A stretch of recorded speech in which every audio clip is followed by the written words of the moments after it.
नमस्कार मित्रों, मैं महाराज कुमार गुप्ता आज की इस म्यूजिक क्लास में मित्रों आपको स्वागत करते हैं। यदि आप स्टेट 2024 या मित्रों बीपीएससी टीआरई 3 की मित्रों यदि तैयारी कर रहे हैं तो यह क्लास आपके लिए अति महत्वपूर्ण होने वाला है। आज की क्लास में मित्रों हम लोग मॉक टेस्ट नंबर 7 पढ़ेंगे।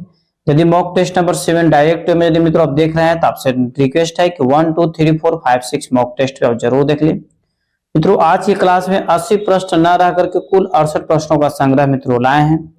इस चैनल पर प्रतिदिन सुबह 8 बजे और रात्रि 8 बजे मित्रों म्यूजिक की क्लास लिए जाते हैं, अतः क्लास को प्रतिदिन जरूर ज्वाइन करें। और यदि इस चैनल पर मित्रों पहली बार विजिट कर रहे हैं तो चैनल को मित्रों सब्सक्राइब जरूर कर लें।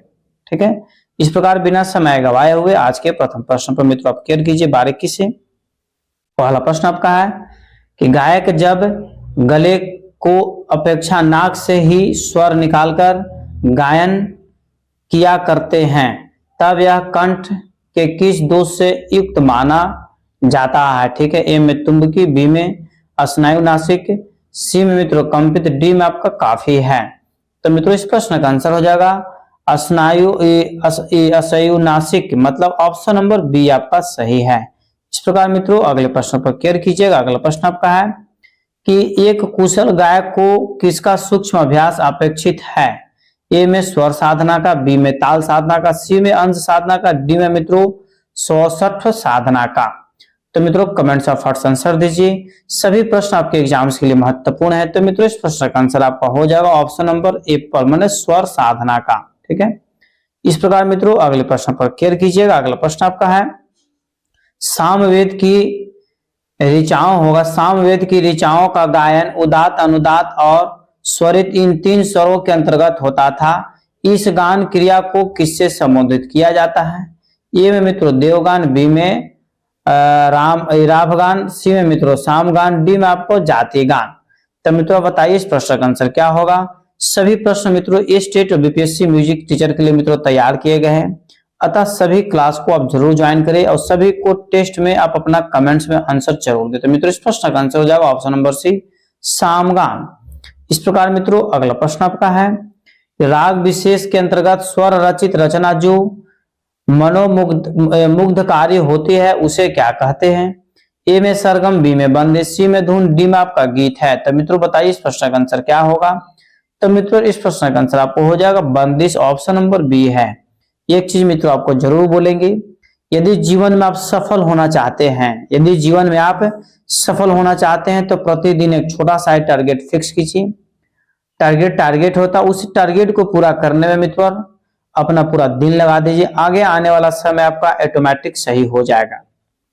ठीक है, इस प्रकार मित्रों अगला प्रश्न आपका है कि संगीत के किस उस्ताद ने यह कहा कि मैं कलाकार नहीं हूं, मैं संगीत भिक्षुक हूं, मेरी जाति संगीत है और कर्म भी संगीत है। ए में पंडित ओमकार नाथ, बी में मित्रों उस्ताद अलाउद्दीन का, सी में रविशंकर साहब, डी में आपका बेगम अख्तर साहब। तो मित्रों इस प्रश्न का आंसर आप कमेंट्स में जरूर दें। तो मित्रों इस प्रश्न का आंसर हो जाएगा ऑप्शन नंबर बी अलाउद्दीन खां इस बात को बोले थे कि मैं कलाकार नहीं हूं, मैं संगीत भिक्षुक हूं और मेरी जाति भी क्या है, संगीत है। ठीक है, इस प्रकार मित्रों अगला प्रश्न आपका है, ध्यान दीजिएगा कि न कलासु न संगीते सेवाय नार्यस्व स्त्रियाम न शौर्य न च तपसी साहित्य रमते मता यस्य मुक्ता खला किवम वा नर रूपम पशुचसा। मित्रों इसका हिंदी आपको बता रहा है, कला संगीत सेवा नम्रता स्त्री शौर्य तप और साहित्य में जिसका मन न रमे वह स्वतंत्र नर रूपधारी दृष्ट पशु होता है। उक्त कथन किस गुरु का है। ए में आपका वाल्मीकि, बी में आपका शुक्राचार्य, सी में वशिष्ठ ऋषि, डी में मित्रों गुरु द्रोणाचार्य। तो मित्रों इस प्रश्न का आंसर आपका हो जाएगा ऑप्शन नंबर बी शुक्राचार्य जी का यह कथन था। इस प्रकार मित्रों अगले प्रश्न पर केयर कीजिएगा। अगला प्रश्न आपका है सुख दुख की भावावेशमयी अवस्था विशेष का गिने चुने शब्दों द्वारा स्वर साधना के उपयुक्त चित्रण कर देना ही गीत है। यह कथन किसका है। ठीक है, ए में आपका महादेवी वर्मा का, बी में हरिवंश राय बच्चन का, सी में निराला साहब का, डी में मित्रों दिनकर साहब का। तो तो मित्रों इस प्रश्न का आंसर हो जाएगा कि महादेवी वर्मा। एप्पल आंसर क्या है? सही है मित्रों। सभी प्रश्न का आंसर कमेंट्स में आप जरूर दें मित्रों। यह मॉक टेस्ट नंबर 7 है, ठीक है। और लास्ट में आप जरूर बताएं कि आपका कितना प्रश्नों का आंसर सही हुआ। मित्रों प्रश्न आपका है, नाम वसामी वैकुंठे योगिनाम हृदय नच, ठीक है मित्रों। यह एक प्रकार का श्लोक है। यह श्लोक संगीत में देवत्व की महत्ता को निमित्त नारद को संबोधित करते हुए कहा गया। यह किस ग्रंथ से उदित है? ए में संगीत परिजात, बी में चाणक्य नीति, सी में मित्रों महापुराण और डी में आपका है श्रीमद् भगवद गीता। तो मित्रों बताइए इस प्रश्न का आंसर क्या होगा? तो मित्रों इस प्रश्न का आंसर हो जाएगा महापुराण, ऑप्शन नंबर सी आपका सही है, ठीक है। इस प्रकार मित्रों अगले प्रश्न पर क्लियर कीजिएगा। साहित्य संगीत कला विहीना साहस तत्सव पशु पुषा विषानहीना, यह कथन किसका है? मित्रों भरत साहब का, शुक्राचार्य का, नारद साहब का, भर्तृहरि का। तो मित्रों इस प्रश्न का आंसर हो जाएगा आपको, यह जो कथन है भर्तृहरि का, ऑप्शन नंबर डी आपका मित्रों सही है। मित्रों इस चैनल में यदि पहली बार विजिट कर रहे हैं मित्रों तो आप चैनल को जरूर अपने दोस्तों के पास शेयर जरूर कर दे ताकि सभी लोग पढ़ सके और सभी लोग बढ़ सके। प्रश्न है, ईश्वर का सबसे बड़ा आशीर्वाद है श्रेष्ठ स्त्री उससे भी बढ़कर दुर्लभ है सुंदर संगीत, ठीक है मित्रों। यह स्टेटमेंट किसका था? यह उक्ति किस पश्चात कवि की है? ए में जॉर्ज अब्राहम, बी में जॉर्ज मेरेडिथ, सी में मित्रों जॉन मिल्टन, डी में आपका विलियम शेक्सपियर साहब। तो मित्रों बताइए इस प्रश्न का आंसर क्या होगा? तो इस प्रश्न का आंसर मित्रों हो जाएगा option number B George Meredith का है। इस प्रकार मित्रों अगले प्रश्न पर क्लियर कीजिएगा। अगला प्रश्न आपका है, संगीत में अभ्यास शब्द के समानार्थक उर्दू का प्रचलित शब्द क्या है? ए में नियाज, बी में ख्याल, सी में रियाज, डी में मित्रों अंदाज। तो मित्रों बताइए संगीत में शब्द जैसे अभ्यास है उसका उर्दू में किस नाम से जाना जाता है? तो मित्रों इस प्रश्न का आंसर हो जाएगा उर्दू में उसको रियाज बोलते हैं, यानी बोलता ना कि संगीत का रियाज कर रहे हैं। तो मित्रों हम लोग जो हिंदी में संगीत का जो अभ्यास बोलते हैं उसको उर्दू में क्या बोला जाता है? रियाज बोला जाता है, ठीक है मित्रों। इस प्रकार अगले प्रश्न पर क्लियर कीजिएगा। अगला प्रश्न आपका है, राग के स्वरों को विलंबित लय में विस्तार करने की क्रिया को आलाप कहते हैं। तो राग के स्वरों को द्रुत गति में विस्तार करने की क्रिया को क्या कहा जाता है? ए में विस्तारन, बी में संकुंचन, सी में तान, डी में मित्रों लंघन है। तो मित्रों बताइए इस प्रश्न का आंसर क्या होगा? तो इस प्रश्न का आंसर हो जाएगा मित्रों आपको उसको तान बोला जाता है, ऑप्शन नंबर सी आपका सही है। इस प्रकार मित्रों अगले प्रश्न पर क्लियर कीजिए। अगला प्रश्न आपका है, निम्नांकित में कौन एक संगीत जीवी जाति है? संगीत जीवी जाति है। ए में ब्राह्मण, बी में भट्ट, सी में बहुरूपिया, सी में मित्रों मिरासी। तो मित्रों बहुत ही महत्वपूर्ण प्रश्न है। इस प्रश्न का आंसर बहुत ज्यादा लड़का लोग ब्राह्मण दे देगा, परंतु जैसे निम्न में से कौन सी एक संगीत जीवी जाति है? तो मित्रों इसका आंसर है मिरासी, एक जाति होता है जिसका पेशा ही है ओनली फॉर संगीत। इस प्रकार मित्रों अगला प्रश्न है, हाथ से ताल देने वालों को क्या कहते हैं? ए में प्रहरक, बी में पानी वादक, सी में पातक, डी मित्रों पादक। तो मित्रों फटाफट आप कमेंट्स में आंसर दें कि सभी प्रश्न आपके एग्जाम्स के लिए महत्वपूर्ण है। तो मित्रों इस प्रश्न का आंसर होगा कि जो हाथ से ताली दिया जाता है, क्या हाल ताली किया जाता है उसको मित्रों पानी वादक बोलते हैं, ऑप्शन नंबर बी आपका सही है। मित्रों अगला प्रश्न आपका है, युगल रूप से गायन अथवा वादन को क्रिया को क्या कहते हैं? ए में समूह गान, बी में जुगलबंदी, सी में मित्रों जोड़ीबंदी, डी में आपका कोरस है। तो मित्रों यह प्रश्न आपके एग्जाम्स के लिए महत्वपूर्ण है कि युगल रूप से गायन अथवा वादन क्रिया को क्या कहते हैं? तो मित्रों उसको जुगलबंदी बोलते हैं, ऑप्शन नंबर बी आपका सही है। मित्रों अगला प्रश्न आपका है, जो स्वर राग रचना के साथ साथ जैसे पद रचना का भी होता है उसे क्या कहते हैं? ए में मित्रों कथक, बी में गायक, सी में वाग्यकार, डी में मित्रों गंधर्व। तो मित्रों बताइए कि जो स्वर राग रचना के साथ साथ पद रचना का भी होता है, पद रचना भी हो जाता है उसे क्या कहते हैं? तो मित्रों इस प्रश्न का आंसर हो जाएगा वाग्यकार बोलते हैं, ऑप्शन नंबर सी आपका सही है। मित्रों अगला प्रश्न पर क्लियर कीजिएगा कि जो प्राचीन तथा नवीन दोनों प्रकार के संगीतों का पूर्ण ज्ञाता हो और गुरु परंपरा से प्राप्त शिक्षा अनुसार स्वर का तालबद्ध, ठीक है, चीजों के शुद्ध रूप में प्रस्तुत करता है उसे क्या कहते हैं? ए में गायक, बी में नायक, सी में गंधर्व, डी में मित्रों पंडित है। तो मित्रों इस प्रश्न का आंसर हो जाएगा उसको नायक बोला जाता है। ऑप्शन नंबर बी आपका सही है। इस प्रकार मित्रों अगले प्रश्न पर केयर कीजिएगा। अगला प्रश्न आपका है कि जब उत्पन्न ध्वनि दोबारा या तिबारा तक सुनाई पड़े इस क्रिया को क्या कहते हैं? ए में प्रतिध्वनि, बी में अनुध्वनि, सी में प्राध्वनि, डी में मित्रों प्रवर्तित ध्वनि। बहुत ही बेहद महत्वपूर्ण प्रश्न मित्रों कि जब उत्पन्न ध्वनि दोबारा या तिबारा सुनाई पड़े उसको मित्रों हम लोग बोलते हैं प्राध्वनि। ऑप्शन नंबर सी आपका सही है। इस प्रकार मित्रों अगले प्रश्न पर केयर कीजिएगा। 7 स्वरों के नियमित व्यवस्था क्रम को क्या कहते हैं? ए में पंचक, सी में मित्रों अष्टक, डी में सप्तक और सी में सप्तक, डी में मित्रों दशक। तो 7 स्वरों के नियमित व्यवस्था क्रम को क्या कहते हैं? तो मित्रों इस प्रश्न का आंसर आपको कमेंट्स में ही छिपा हुआ है। तो मित्रों इसका आंसर हो जाएगा उसको सप्तक बोलते हैं। ऑप्शन नंबर सी आपका सही है।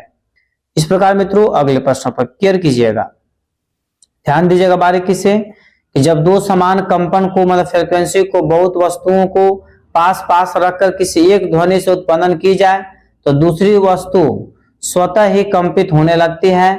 ध्वनि कंपन इस स्थिति को क्या कहते हैं? ए में प्रतिध्वनि, बी में मित्रों आवृत्ति ध्वनि, सी में अनुवाद, डी में मित्रों पराध्वनि।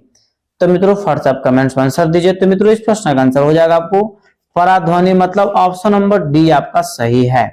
मित्रों इस प्रकार अगले प्रश्न पर केयर कीजिएगा।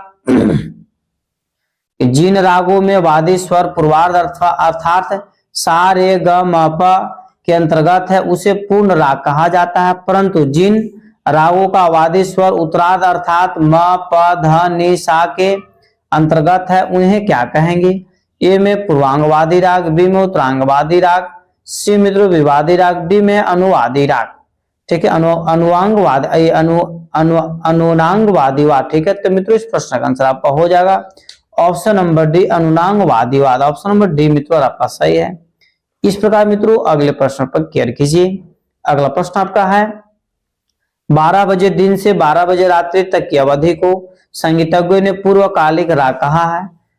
तो 12 बजे उत्तर रात 12 बजे रात्रि से 12 बजे दिन की अवधि को गायक या गाय बजाए जाने वाले राग को क्या कहते हैं? ए में मित्रों उत्तरकालिक राग, बी में प्रातःकालिक राग, सी में सायंकालिक राग हो जाएगा और डी मित्रों पूर्वकालिक राग। तो मित्रों इस प्रश्न का आंसर हो जाएगा, ध्यान दीजिएगा बारीकी से। तो मित्रों इसका आंसर हो जाएगा एप्पल। एप्पल कहने का मतलब उत्तरकालिक राग। ठीक है, इस प्रकार मित्रों अगले प्रश्न पर केयर कीजिएगा। अगला प्रश्न आपका है कि किसी राग में निबंध ऐसी रचना जिसमें राग के लक्षण अर्थात गायन, सम, ठाठ, वादी, वर्जित जैसे वर्जित स्वर आदि वर्णित रहे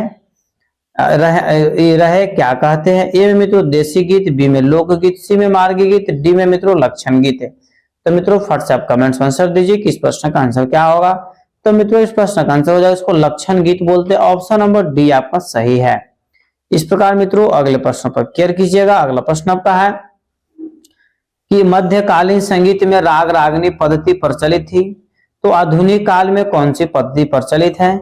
ए में गायन पद्धति, बी में वादन पद्धति, सी में राग पद्धति, डी में मित्रों थाट राग पद्धति। तो मित्रों इस प्रश्न का आंसर हो जाएगा कि आधुनिक काल में जो मित्रों पद्धति प्रचलित है उसको थाट राग पद्धति बोलते हैं। ऑप्शन नंबर डी आपका सही है। इस प्रकार मित्रों अगले प्रश्न पर केयर कीजिएगा।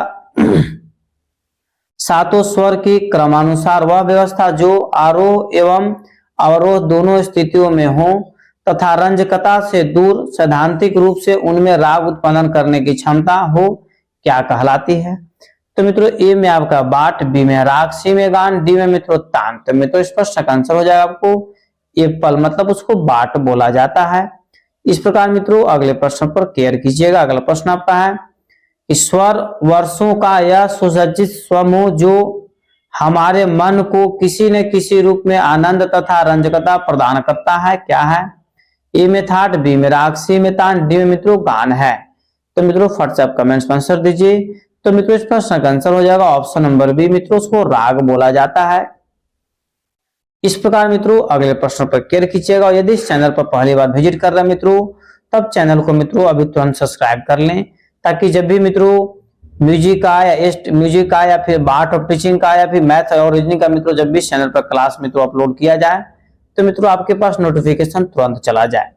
प्रश्न है कि ग्रह, अंश, न्यास, अपन्यास, औढ़त्व, साढ़त्व, अल्पत्व, बहुत्व, मंद्र और तार, ये 10 लक्षण किससे संबंधित हैं? ए में ताल, बी में नाट्य, सी में राग, डी में मित्रों वाद्य है। तो मित्रों बताइए, फट से कमेंट्स में आंसर दीजिए कि इस प्रश्न का आंसर क्या होगा। तो मित्रों इसको मित्रों हम लोग बोलते हैं राग बोला जाता है। ऑप्शन नंबर सी आपका क्या है? सही है। इस प्रकार मित्रों अगले प्रश्न पर केयर कीजिएगा। जिन रागों में 5 स्वर लगते हैं उन्हें किस जाति का राग कहते हैं? ए में औरव, बी में साड़व, सी में संपूर्ण, डी में मित्रों अपूर्ण है।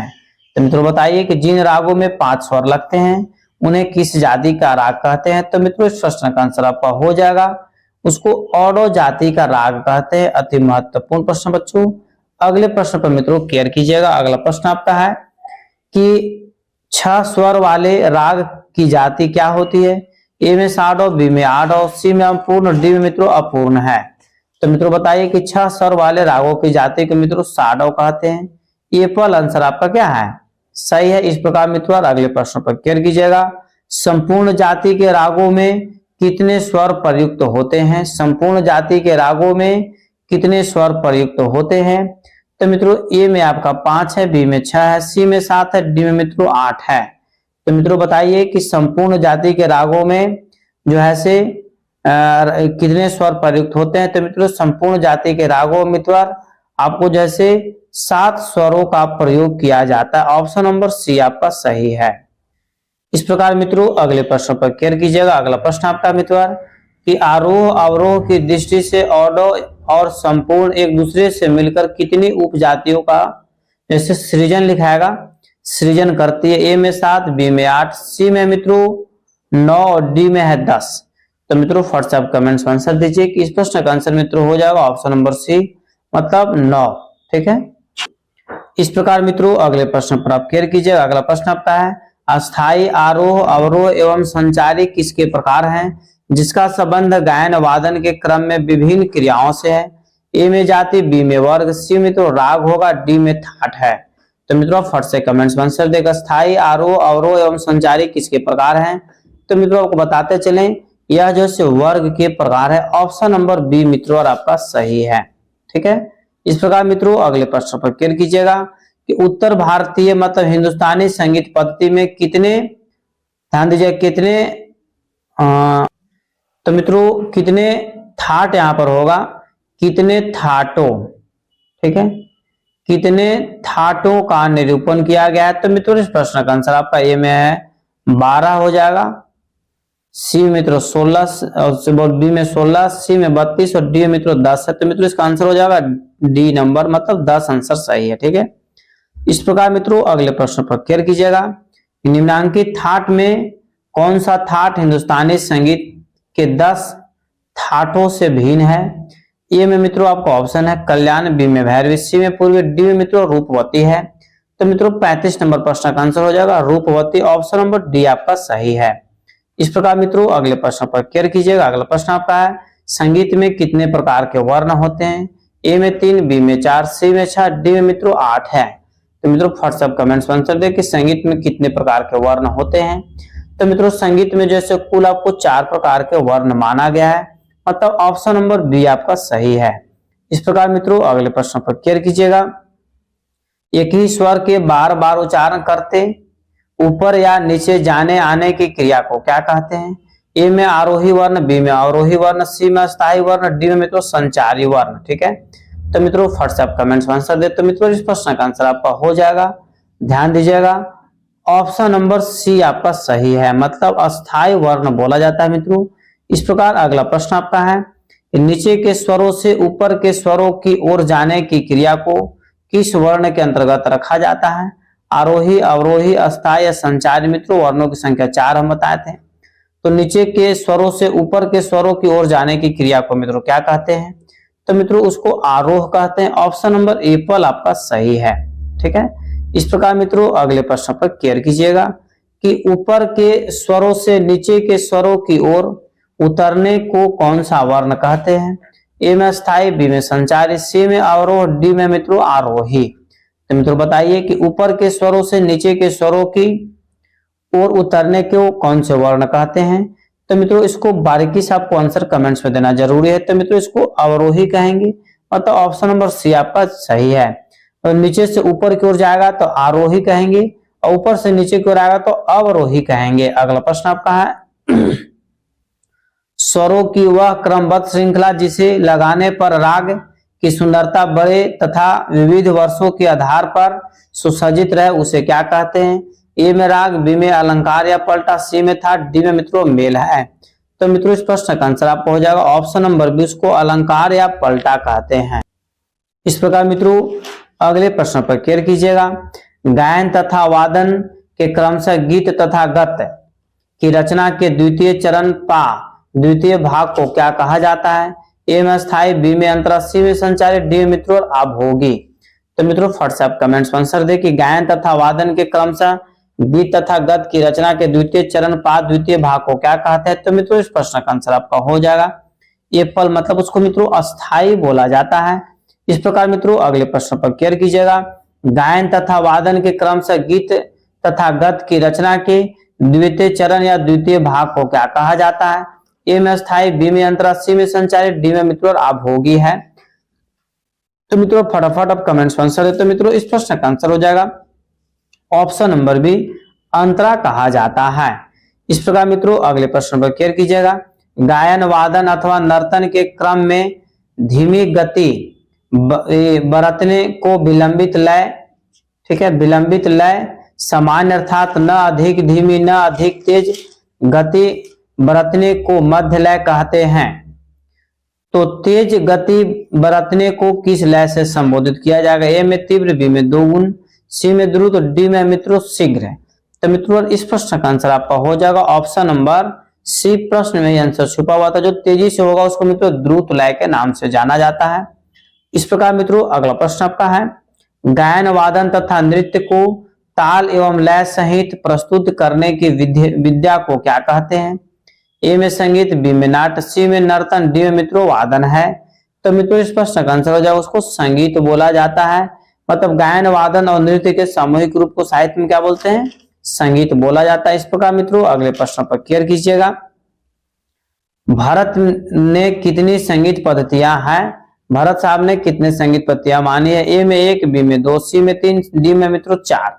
तो भरत साहब के अनुसार मित्रों संगीत पद्धतियों की संख्या 2 है, उत्तरी संगीत पद्धति और दक्षिणी संगीत पद्धति। अगला प्रश्न आपका है कि हिंदुस्तानी संगीत पद्धति भारतवर्ष के किस क्षेत्र में प्रचलित है? ए में पूर्वी भारत में, सी में पश्चिमी भारत में, बी में पश्चिमी भारत में, सी में उत्तरी भारत में, डी मित्रों दक्षिणी भारत में।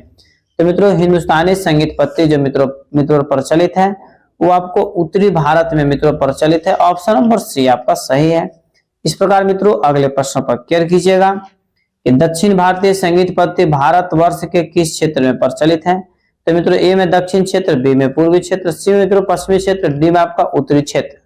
तो मित्रों इस प्रश्न का आंसर आपका हो जाएगा कि दक्षिणी भारत जो है दक्षिणीय क्षेत्र में मित्रों दक्षिणी भारतीय संगीत दक्षिणीय क्षेत्र में मित्रों प्रचलित है। ए पल आंसर आपका क्या है? सही है। इस प्रकार मित्रों अगले प्रश्न पर केयर कीजिएगा। किन्हीं दो वस्तुओं के टकराहट या संघर्षण जब नियमित या नियंत्रित एवं श्रृंखलाबद्ध, ठीक है, रूप से किए जाते हैं तो उससे उत्पन्न ध्वनि का स्वरूप क्या होता है? ए में आपको स्वरयुक्त ध्वनि, बी में कर्णकट्टु ध्वनि, सी में मित्रों संगीत की ध्वनि, डी में आपका कोलाहल ध्वनि। तो मित्रों इस प्रश्न का आंसर आपको हो जाएगा संगीत की ध्वनि। ऑप्शन नंबर सी आपका सही है। इस प्रकार मित्रों अगले प्रश्न पर केयर कीजिएगा। नाद के कुल कितने प्रकार हैं? ए में आपका 2, बी में 3, सी में 4, डी में मित्रों 5। यदि आप इस प्रश्न का आंसर नहीं देते हैं तो बहुत दुख की बात है, क्योंकि नाद के कितने प्रकार है मित्रों हम बहुत बार बता चुके हैं। तो मित्रों नाद के कुल 2 प्रकार हैं, आहत नाद और अनाहत नाद। इस प्रकार मित्रों अगले प्रश्न पर केयर कीजिएगा।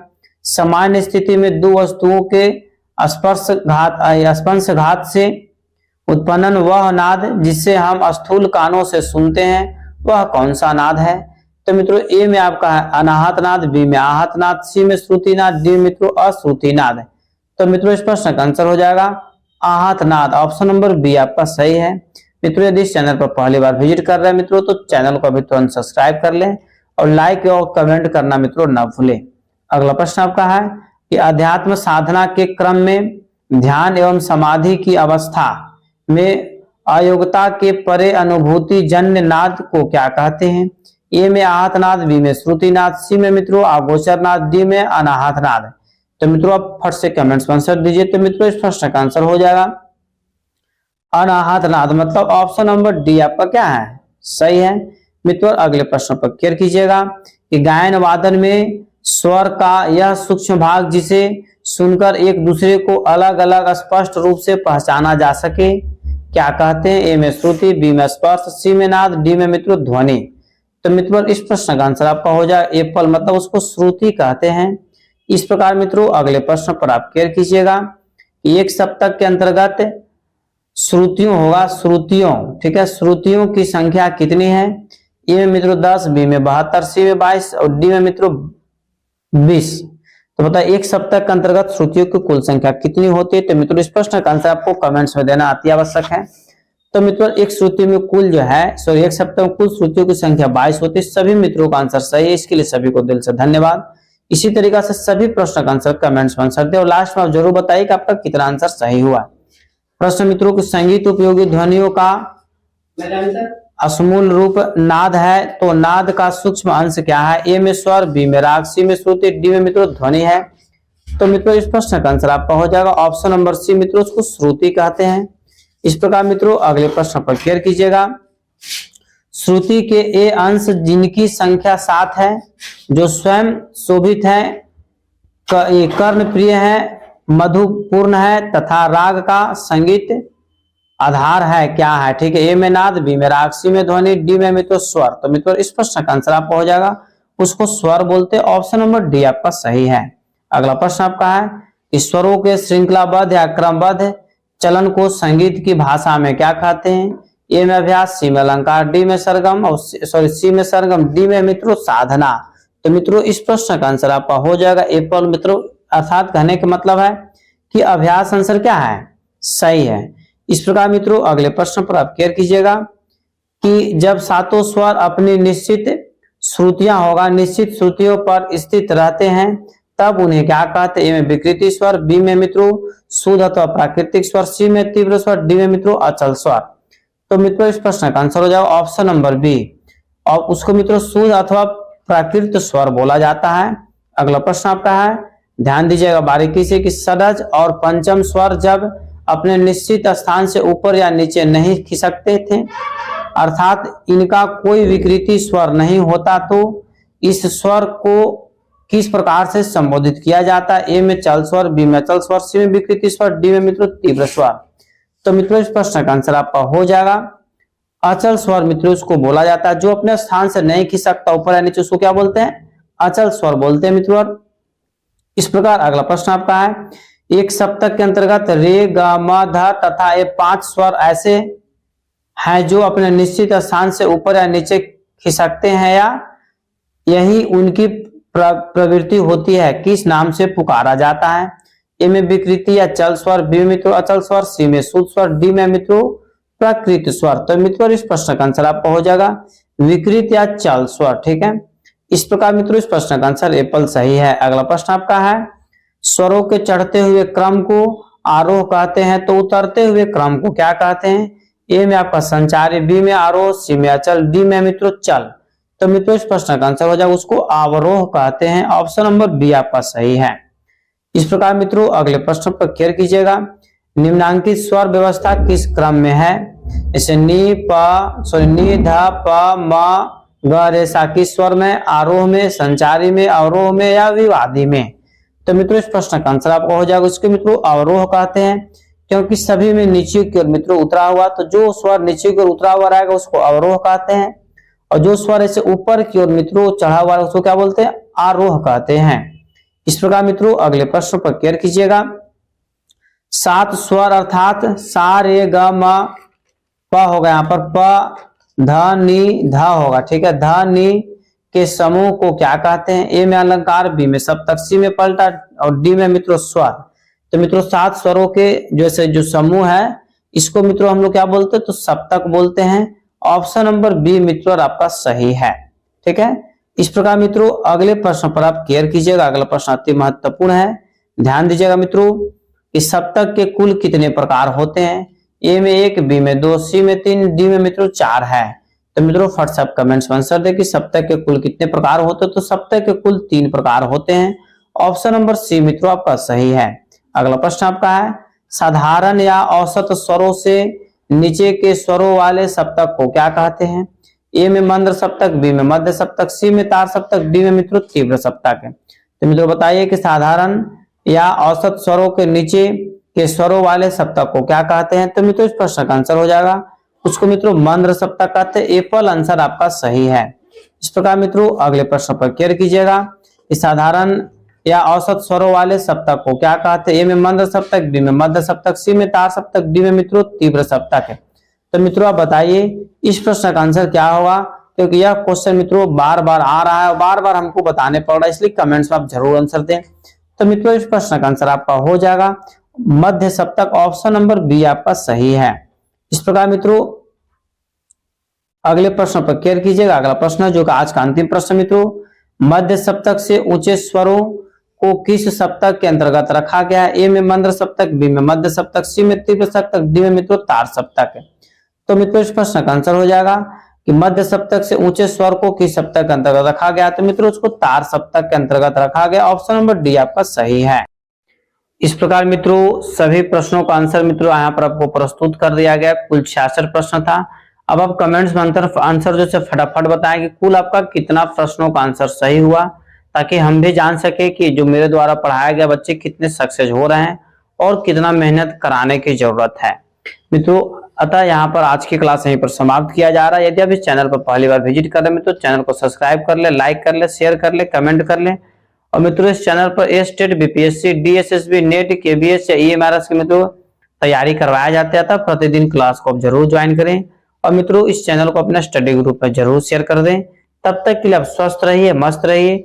एक बार प्रेम से बोलिए भारत माता की जय।